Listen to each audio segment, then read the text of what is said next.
Sultan Syarif Qasim mengatakan, kuserahkan kekuasaanku kepada engkau Presiden Soekarno.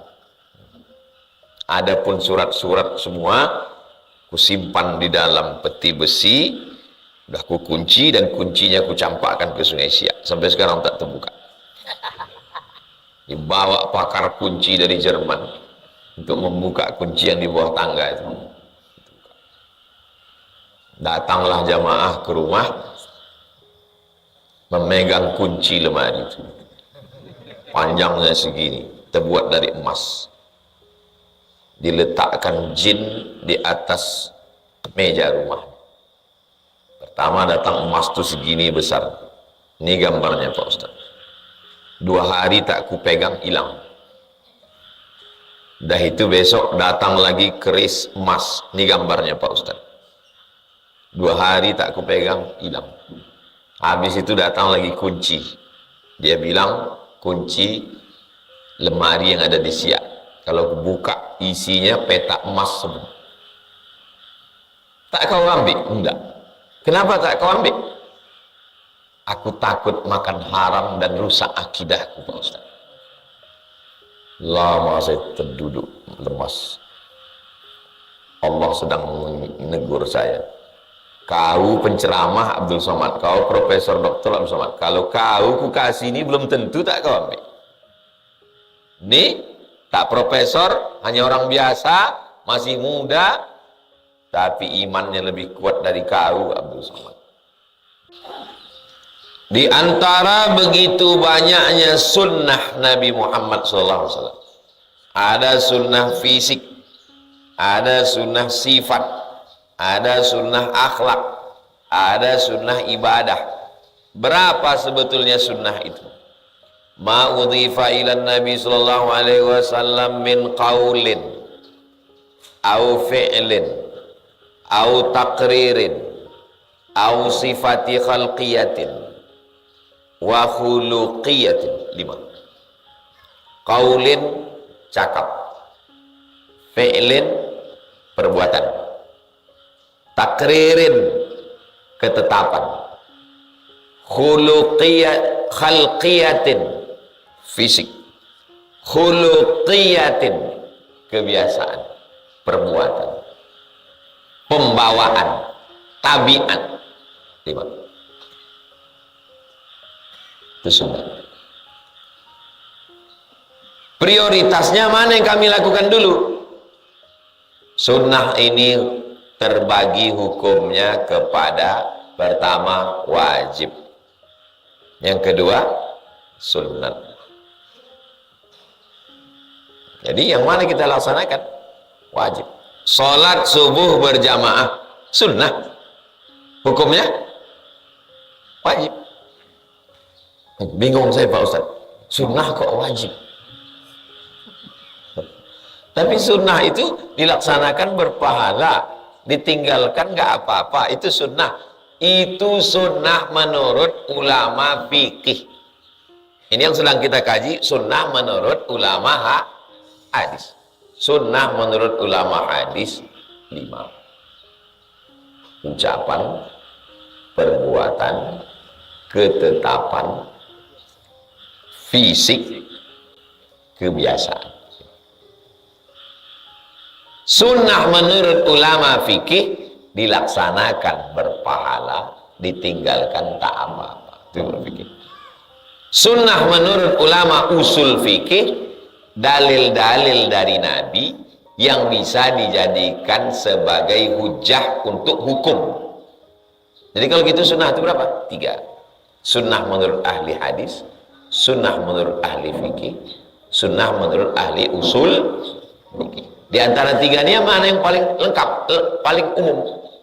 Sunnah menurut ahli hadis. Jadi yang dia tanya ini sunnah menurut ahli hadis. Sholat subuh berjamaah kemudian itu adalah sunnah. Salah Pak Ustaz, itu wajib. Yang menjelaskan betul, yang membantah itu pun betul. Cuman bedanya yang Ustaz ceramah ini menurut ahli hadis, yang bertanya itu menurut ahli fikih. Kalau dipahaminya semua, oh. Jadi mana prioritasnya? Yang wajib dulu. Habisnya yang wajib baru yang sunnah. Karena banyak kaum muslimin yang sangat kuat menjalankan satu sunnah dan meninggalkan sunnah yang lain. Kasih saya contoh, ini umum nih. Melaksanakan satu sunnah, meninggalkan sunnah yang lain. Mana dia contohnya? Apa hukum mentaukilkan perwalian kepada kuah, sedangkan ayahnya masih ada, dengan alasan ayahnya tak fasih mengucapkan akad? Sultan, waliyun menjadi wali, man la waliyalaha. Sultan jadi wali kalau perempuan itu tidak punya wali. Kalau ada ayahnya di situ.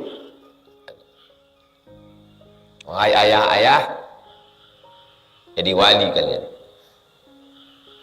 Kecuali satu dan lain hal. Barulah dia bilang, diwalikan oleh wali adna di bawahnya. Ayah, tak ada ayah. Atuk, tak ada atuk. Abang dulu, tak ada abang. Adik, tak ada adik. Abang ayah, tak ada ayah. Adik ayah. Begitu urutan. Bukan langsung aja ke kuah. Urutan perwalian. Kan sultan Pak Ustadz, di Riau ini kita, kalau ada orang tak tahu ayahnya atau mu'alaf baru masuk Islam, siapa walinya? Sultan Syarif Qasim. Sultan tak ada lagi. Sultan-sultan se-Indonesia memberikan kekuasaan kepada Presiden Soekarno. Maka Soekarno disebut sebagai ulil amri ad-daruri bisyaukah. Presiden Soekarno melimpahkan kekuasaannya ke Menteri Agama. Menteri Agama melimpahkan kekuasaan ke Kanwil Provinsi. Pak Kanwil melimpahkan kekuasaan ke Kemenak Kampar. Kemenak Kampar melimpahkan kekuasaan ke Kua. Itulah asalnya Pak Kua itu bisa menikah. Ya, orang bingung kan, siapa menikahkan kau? Pak Kua. Tak sah karena Pak Kua bukan sultan. Iya juga ya. Cemana ceritanya Pak Kua itu bisa jadi sultan? Begitu ceritanya panjang. Makanya tak ada Kua perempuan. Karena perempuan tak bisa menikah. Ada Kua perempuan? Enggak ada. Karena itu sudah perjanjian dulu. Sultan-sultan nih, Sultan Syarif Qasim mengatakan, kuserahkan kekuasaanku kepada engkau Presiden Soekarno. Adapun surat-surat semua kusimpan di dalam peti besi, udah kukunci dan kuncinya kucampakkan ke Sungai Siak. Sampai sekarang tak terbuka. Dibawa pakar kunci dari Jerman untuk membuka kunci yang di bawah tangga itu. Datanglah jamaah ke rumah, memegang kunci lemari itu, panjangnya segini, terbuat dari emas, diletakkan jin di atas meja rumah. Pertama datang emas itu segini besar, ini gambarnya Pak Ustaz. 2 hari tak ku pegang, hilang. Dah itu besok datang lagi keris emas, ini gambarnya Pak Ustaz. 2 hari tak kupegang, hilang. Habis itu datang lagi kunci. Dia bilang kunci lemari yang ada di Siak. Kalau buka isinya petak emas semua. Tak kau ambil? Enggak. Kenapa tak kau ambil? Aku takut makan haram dan rusak akidahku Pak Ustaz. Lama saya terduduk lemas. Allah sedang menegur saya. Kau penceramah Abdul Somad, kau Profesor Dr. Abdul Somad. Kalau kau ku kasih ini belum tentu tak kau ambil. Ini tak profesor, hanya orang biasa, masih muda, tapi imannya lebih kuat dari kau Abdul Somad. Bisa pula imannya kuat, tak tergoda aja dengan emas. Kalau saya lah dikasih, langsung saya urus itu. Selesai itu.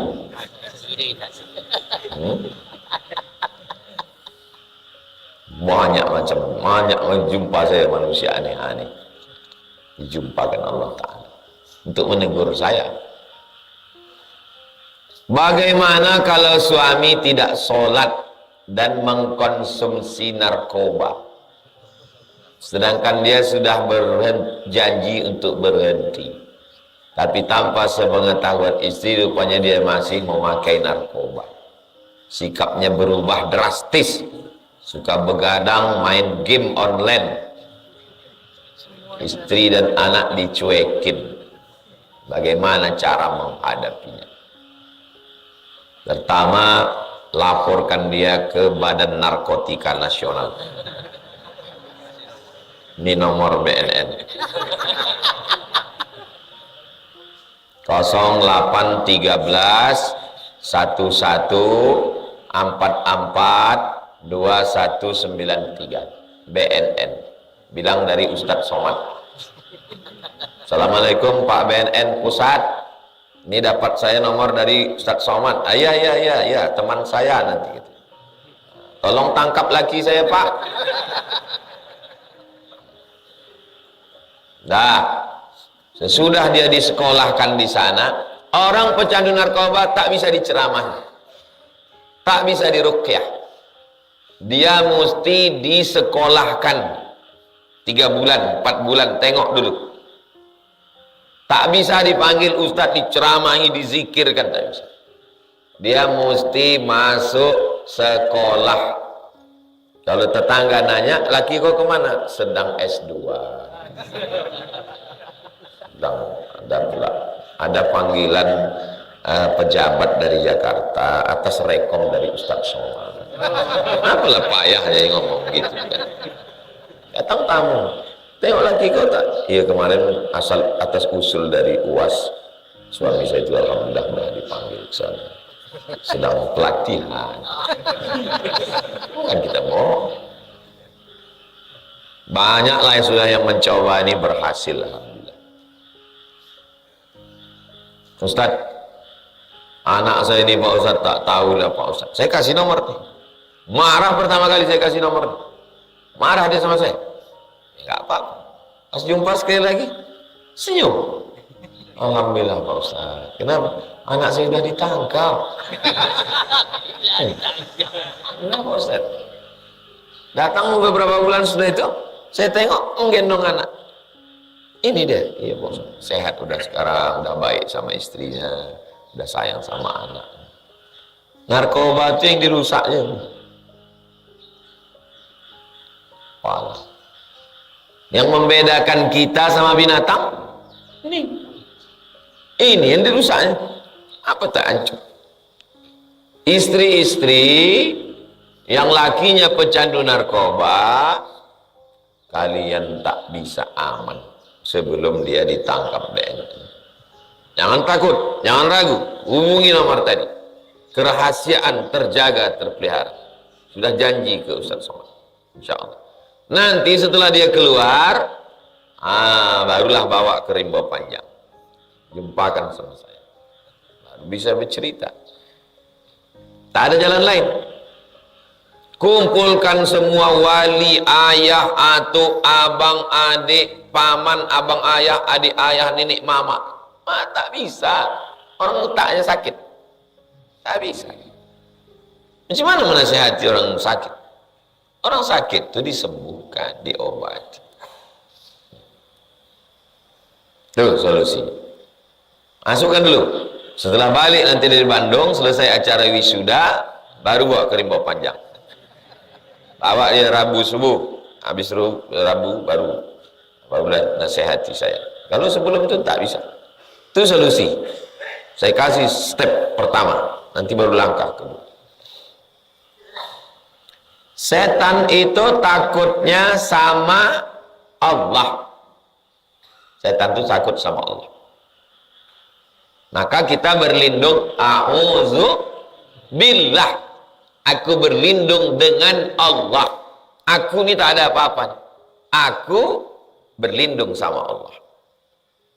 Dari siapa? Minasyaiton.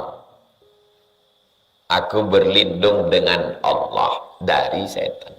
Maka ketika aku bersama dengan Allah, setan takut. Apakah sama ayat Al-Quran? Ya kalau yang baca ayat Qurannya orang sakau, sedang mabuk dia. Allahu la ilaha illa huwal hayyul qayyum. Setan takut. Beo penghafal ayat kursi. Yang membaca itu mesti bertauhid ya. Orang yang membaca itu, manusia yang membacanya itu bertauhid. Allahu la ilaha illa huwal hayyul qayyum. Sadar dia waktu membaca. Dekat dia dengan Allah. Atau sama orangnya Pak Ustaz? Orang yang membaca. Adik Sultan di Baghdad, Irak, diganggu setan. Datanglah utusan Sultan ke rumah Imam Hambali, Imam Ahmad bin Hambal. Minta supaya Imam Hambali datang ke istana meruqyah adik Sultan. Imam Hambali tak mau. Imam Hambali tidak mau datang ke istana. Dikasihnya terompah kayu. Kita kalau di dalam WC, toilet, kaki ini jangan menginjak lantai. Karena lantai ini ada percikan air kencing. Nanti menyebabkan was-was, ragu. Pintu setan masuk melalui ragu. Terompah kayu itu, terompah kayu yang di dalam toilet itu, ini kayu, dikasih terompah kayu. Pernah nengok terompah kayu? Kalau orang Mesir namanya kop, pakai kop, bakya. Terompah kayu. Kata Imam Ahmad bin Hambal, ini ada terompah kayu. Letakkanlah di samping adik raja yang sakit. Sampai ke istana, diletakkan di adik sehat. Sekarang saya tanya, yang hebat tuh Imam Ahmad bin Hambalnya atau selebnya ini? Imam Ahmad bin Hambal sehat. Akhirnya sehat sehari, sebulan, setahun sehat. Tiba-tiba kumat balik. Kumat balik. Didekatkan orang itu lagi. Ketawa setannya. Aku bukan takut sama sendal nih, kata dia. Aku takut sama yang punya sendal. Rupanya Imam Ahmad meninggal tahun 241. Rupanya kalau orang tauhidnya kuat, sama selopnya pun setan takut. Kalau tauhid gak kuat, sama dia pun setan takut. Ada orang sakit di rumah sakit Jalan Sudirman. Datanglah orang membacakan ayat kursi. Allahu la ilaha illallah, diludahi sama saya. Yang cerita itu keluarganya ke saya. Tanyanya, Ustaz, kenapa waktu dibacakan orang tua ayat kursi setan itu tak takut? Karena yang membacakan itu ulahnya macam setan itu juga. Itu maka dia tak takut. Antum kalau mau nguji nanti ada orang kerasukan setan, antum dekatlah sama dia. Kalau mau nguji tauhid antum. Saya pula takut Pak Ustaz. Berarti antum setannya. Pula takut sama setan. Bersihkan makanan, bersihkan pandangan, bersihkan pikiran, bersihkan hati, bersihkan amalan. Habis itu minta tolong pada Allah. Bukan aku yang berkuasa ini, Engkau ya Allah. Tolong aku ya Allah.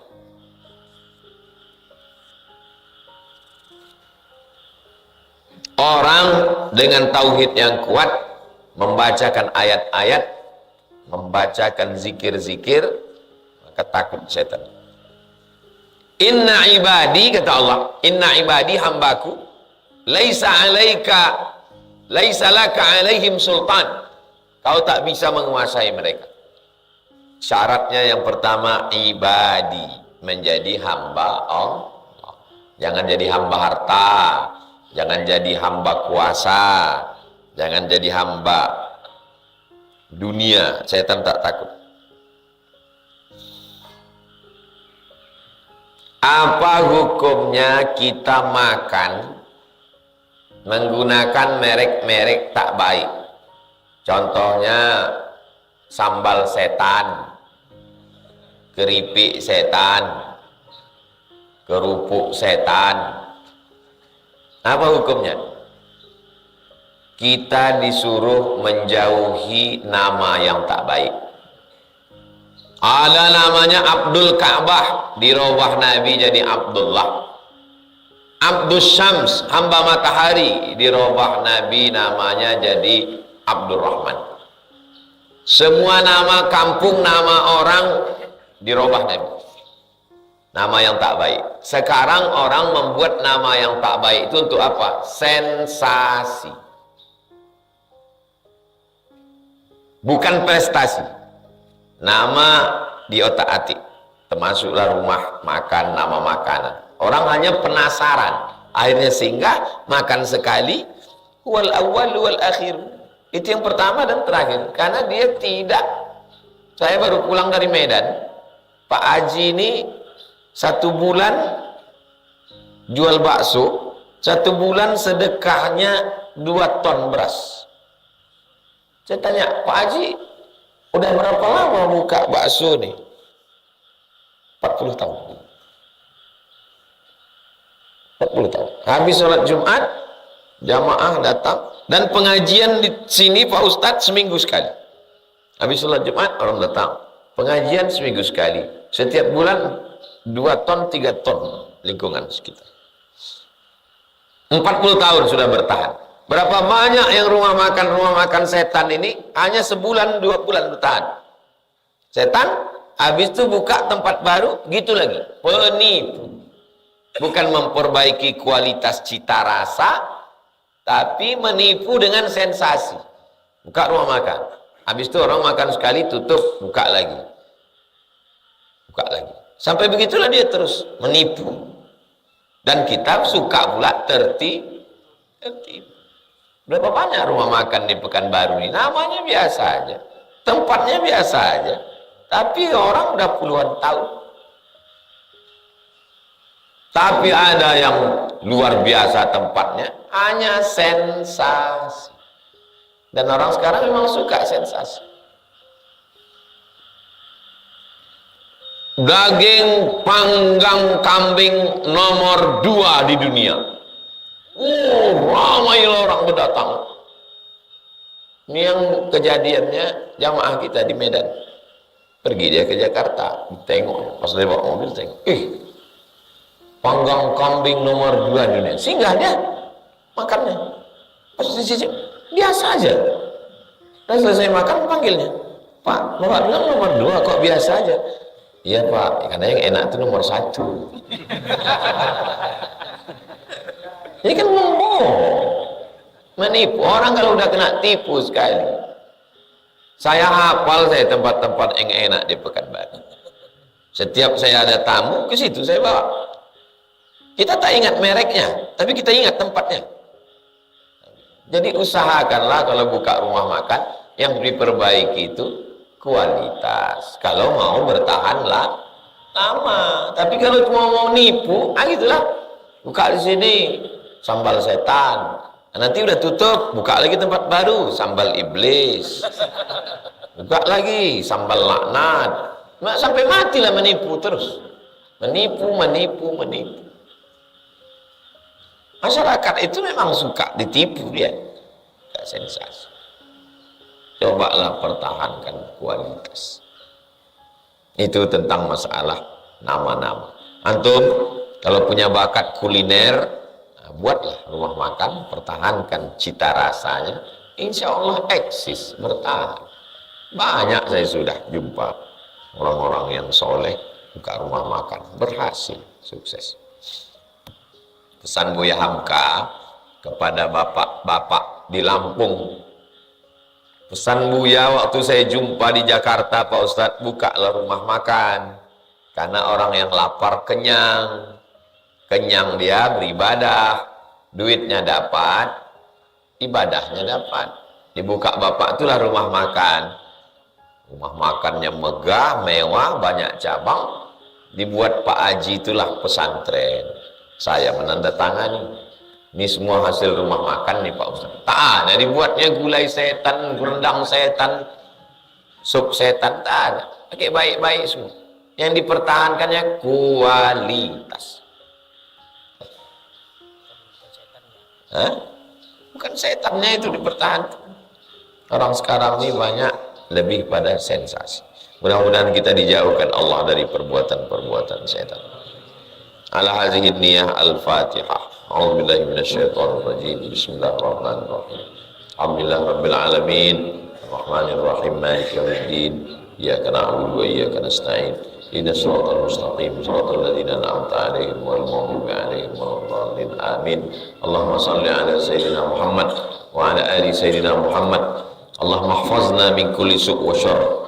Jaga kami, pelihara kami dari godaan setan, dari semua yang tak baik. Wa'idzukum bi kalimatillahi tammah. Aku mohon kepada Allah dengan kalimah yang sempurna. Min kulli syaitanin wa hammah. Dari gangguan setan dan semua yang merusak. Wa min kulli ainin lammah. Dari penyakit ain, dari semua yang tercela ya Allah. Rabbana hablana minas salihin. Jaga anak kami, keturunan kami menjadi anak-anak yang saleh dan salihah. Warzuqnal istiqamata 'ala syari'atil gharra. Berikan kami istiqamah dalam iman dan Islam. Waqtim bis salihati a'malana. Tutup umur kami dengan husnul khatimah. Wajma'na ma'al habibil mustafa fi jannatikal ula. Satukan kami di surga jannatul firdaus bersama Nabi Muhammad sallallahu alaihi wasallam. Rabbana atina fid dunya hasanah wa fil akhirati hasanah wa qina adzabannar. Wa sallallahu ala sayyidina Muhammad wa ala alihi wa sahbihi wa sallam walhamdulillahi rabbil alamin. Taqabbalallahu minkum.